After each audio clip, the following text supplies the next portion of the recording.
দাদা দাদা কাল তোমার জায়গায় আমি যাব, তুমি কোনো চিন্তা করো না, তুমি তুমি ঘরে বিশ্রাম নিও।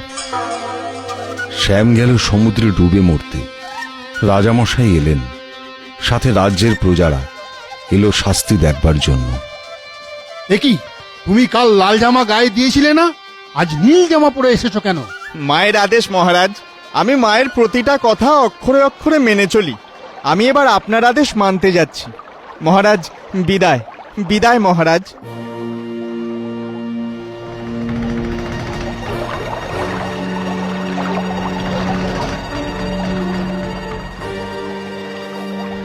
এই এই এটা কিরকম হলো? পায়ে কি রবার লাগানো আছে নাকি গো?